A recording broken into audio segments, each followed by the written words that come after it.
There are 5 key factors you must remember to ensure a healthy compost. Keeping a fairly equal amount of greens to browns is crucial for a successful compost. Be sure to make your input small enough so that bacteria can get to all sides, but large enough for good airflow.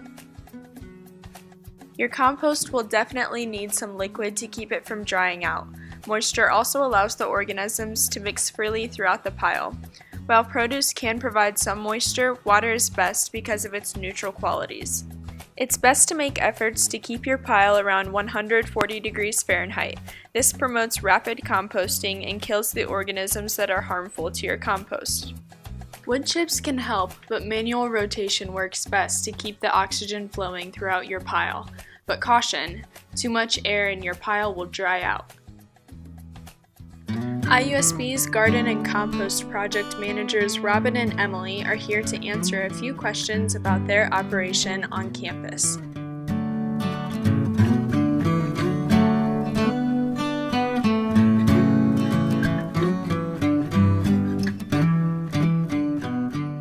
How long have you guys been working on this project? I started working in the garden over the summer. And I came this semester. So what inspired you guys to start with it then? I'm interested in a career in organic farming, so when Edwin came to me with opportunity, I jumped on it. Yep, similar story. That's where my interest lays in organic farming and gardening, and I was already involved with a few gardens in town, so it seemed like the right fit. Okay, cool. So when you guys began this project, what needed to be done? A lot. A lot of organization. A lot of upkeep that hadn't been done in a while. So what's down there now then? Has that always been there, or how long ago did that get put in?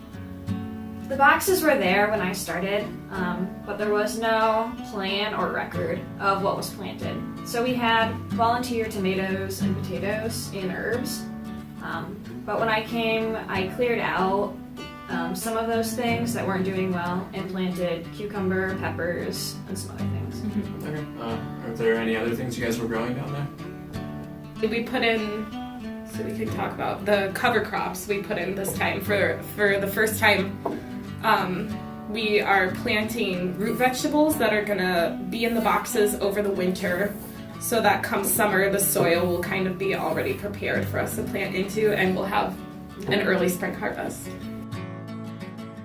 So do you guys use any type of fertilizers or pesticides? Nope. All right. So how has this year's harvest been compared to like the last harvest you guys had?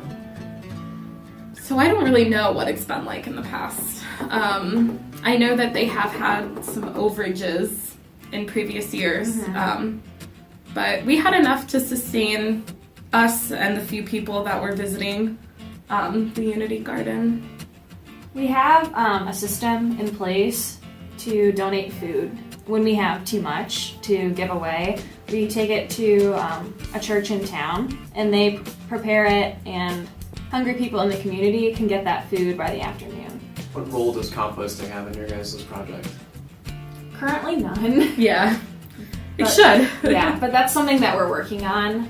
We have the compost bins down there, but they're sitting idle right now. So we're moving forward, clearing them out, and then working on getting the correct ratio. Yeah, kind of restarting. Yeah. Is part of that just because it's almost winter and the same, you can't really do composting as much during the winter? Not necessarily. It has a lot to do with the lack of upkeep that's kind of been existing. Compost is something that you might think that you can just like throw stuff on a pile and let go, but there's definitely a science behind it, and it takes attention and care. How does that change the way you do composting? Well, I know the right way to do it now. And I guess, as opposed to the wrong way. and I guess I didn't realize how complicated it really was. Yeah. Could you explain what the wrong way to do it was? So we had no real idea of what was already in there. I think that was kind of a big deal. Yeah. There was some signs of food waste. There was signs of straight up garbage and yard waste. And the real trick to composting well is knowing what's in there, and knowing your nitrogen to carbon ratio, and knowing how often it's been turned, and what your breakdown rate is. So at this point, we think it's probably going to be best just to start from scratch, so that we can start kind of recording that data for ourselves and for whoever steps in our place in the future. The things that are in the bin right now have been there since I started over the summer, so it's not breaking So down. it's not breaking down. It's clear that Yeah. something's gone awry. So where does your composting material come from?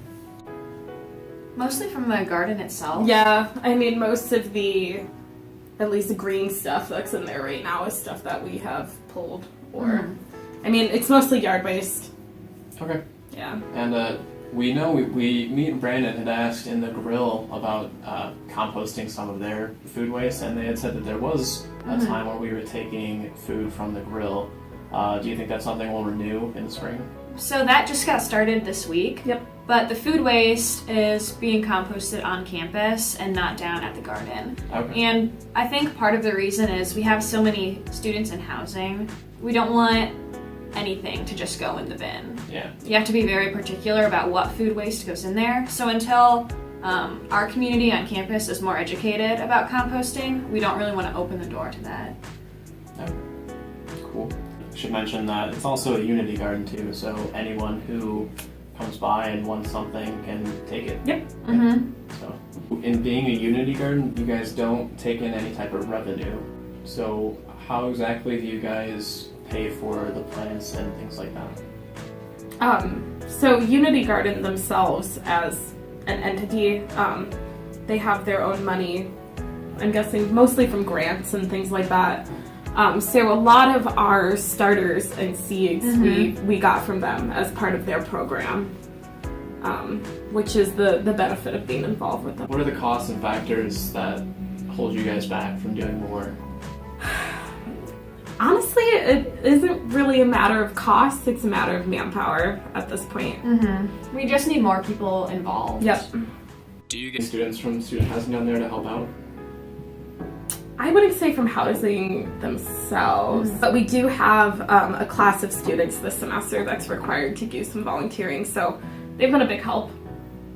And the professor was able to work in the garden as part of the curriculum, so it really ties her class together well. Yeah. And it's a really good opportunity to talk and network with freshmen and show them where the garden is, because that's a big problem that we have, is just awareness. Mhm. A lot of people don't even know the garden's there.